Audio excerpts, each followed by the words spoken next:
In the last 3 years, Arabian nations came across with the tendency to change. People were springing into dissatisfaction of government performance and social issues. In 2010 years, street painter Mohamed Bouazizi set himself on fire and sparked the revolution in Tunisia. In 25 January 2011, it expanded to Egypt and involved almost every Arabian country. Over 1,000 of protesters in Egypt were killed by security forces. It was called Arab Spring. What did happen in that country? Was it worth to behave like that? Let's take a look closer through Egyptian eyes. I'm Marwa Sameer from Egypt, and I'm a photojournalist and street photographer. I am Ihab. I am a journalist from Egypt.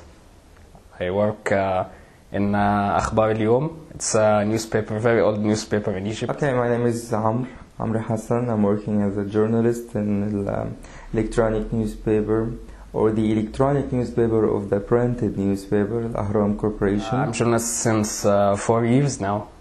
4 years? Yes. My total experience in journalism is like 7 or 8 years. Some people called for protests against the government, against the poverty, against the corruption, against the bad things they see in Egypt, and they want to change about Egypt.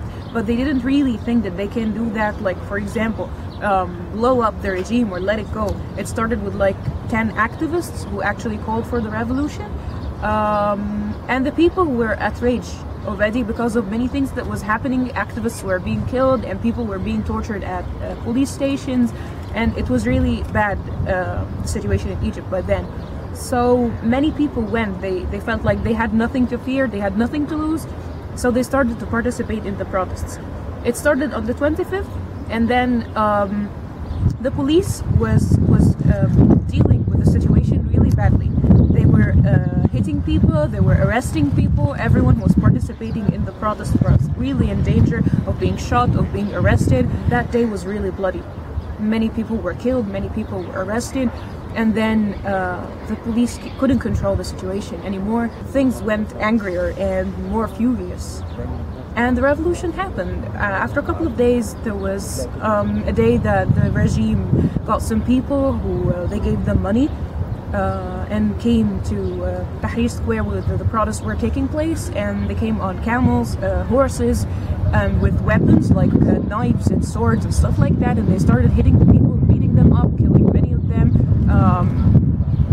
It was a very, very bad situation, and many people were killed that day. And the regime started to show this and present it as that this was some kind of a fight between the people who support the regime and people who are opposing the regime, in order to keep their image kind of defined, that they are not criminals and they are not killing the people, it's just other people are killing them and we're out of that. Societies never change that fast. It takes time for people to change, it takes time for nations to be built and countries to be reborn again. So the point is that the more people are starting to be aware, they're calling for their rights, and this is reflected on workplaces, educational places. You can see, for example, strikes in the universities, and this wasn't so common before. Working as a journalist before the revolution was like too peaceful or too calm, you know. Going to normal events, there was no real political debates or real political life. It was all calm. Maybe as active stories in journalism were like related to football or to stars or to entertainment. You know, before the revolution, we had this margin of freedom. We could talk about some critical issues about the president and about the regime, especially in the last 2 or 3 years. But there was some persons we could never talk about, we could never handle them in our content, in our daily work, like the wife of the president. She was one of the persons we should never talk about, otherwise the consequences will be very severe. Sure. Before the revolution, if you wanted to talk about political stories in Egypt, you should just talk in one way, the way with the regime, actually, talking about good things the regime does, and talking about how good is as a president, maybe how good is the government. So you couldn't talk a lot about corruption, for example, about poverty, about real problems. The revolution itself was mainly made by youth, by young people, young activists, and even the protesters, where most of them were really of a young age. And then new political parties are being formed, and more people are getting engaged into the political life in Egypt. From the outside, you can see that people are happy, they're participating, everyone is a patriot, and everything is really cool, but that's not the situation. That never happens. Perfection does not exist. The point is that when we were during the revolution, all the parties were participating, and everyone was participating, no matter what is their political views or whatever it is. Everyone just wanted the regime to go, and then would settle it together, figure it out.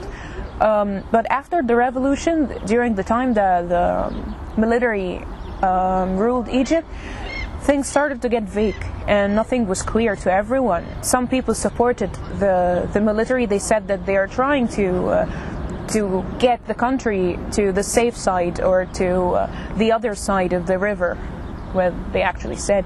And others were seeing the military as another side of the regime. They're just a part of the regime that was with him. Divisions were being very clear in the political situations. Many people supported, for example, the Islamists, others supported the liberal people, other people were kind of indifferent, and some people see that the Islamists and the liberals are both looking for their own interests, and they're not looking for the good for the country, and they don't really care about what's happening. They just care for themselves, and they just care for their own interests. After the revolution, actually things got changed, especially in the transitional period, when the SCAF, or the Security Council of Armed Forces, was ruling the country. That I can say that was the best time for the margin of freedom had been expanded, and journalists could work and could write and say whatever they want. But after the revolution, all has changed. It's all the day you have to work. You have a lot of events, a lot of things that happens in the streets every day. You have a lot of politicians, a lot of activists. You should take their speeches, take their opinions about what's happening. You have to read a lot. You have to see the reaction of the international community. You have to see how government in Egypt react with Egyptian people in the streets. That doesn't mean that we were working in a safe environment, actually, because we were beaten in the street just like protesters.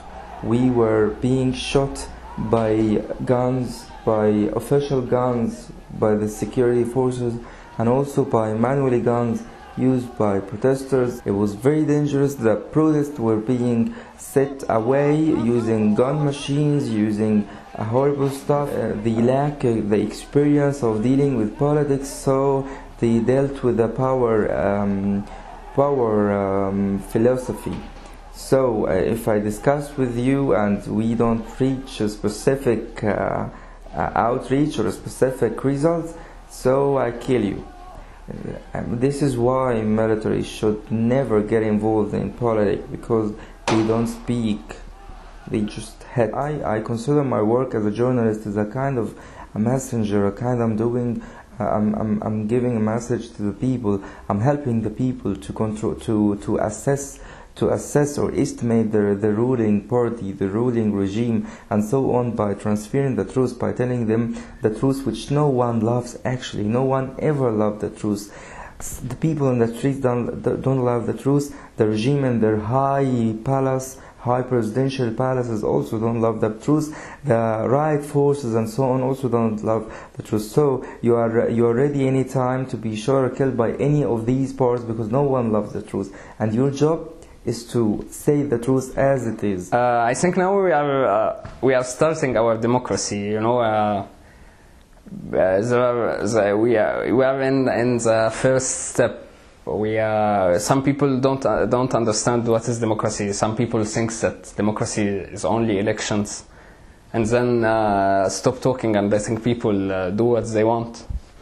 So So okay, a revolution made good things. At least it made us talking. It made us going to the street. We didn't do this before. It made us like we don't accept anymore to be to see corruption and just let it pass this way. And also there are problems because, you know, for 30 years always the regime wanted the people to be less educated, to have economic problems, to have social problems. So what we are living now is a normal result. Actually, we have not to stop. We have to try to solve these problems by any way, because if they aren't solved, we will not move forward. So it's a mess actually. Oppression even in the police station is still going at the same. People still are being tortured, are being beaten brutally, just like Khalid Saeed before the revolution. Actually never have changed. The only thing that changed really that the people do not commit to silence anymore. People do not fear anymore, do not dare death actually anymore. We have lost a lot of blood for our freedom, and we are ready to lose much more blood. We have not to, but we are ready. If this is the only price, we are ready to. We as a journalist also are ready to give more blood in order to transfer the truth, transfer what happens. It's like a new page for us. Yes, it may have a kind of a hard beginning, but we still have much to write in it, and we still have much to say, much to do. We feel the responsibility, and this is our country, this is our property, and we'll get it back. We'll build it back, and we will do everything we want. We have dreams and we have wishes that we want to do, and since we feel this responsibility, I'm sure we can do this one day. Maybe we will not live to see this day, but I'm sure the next generation will.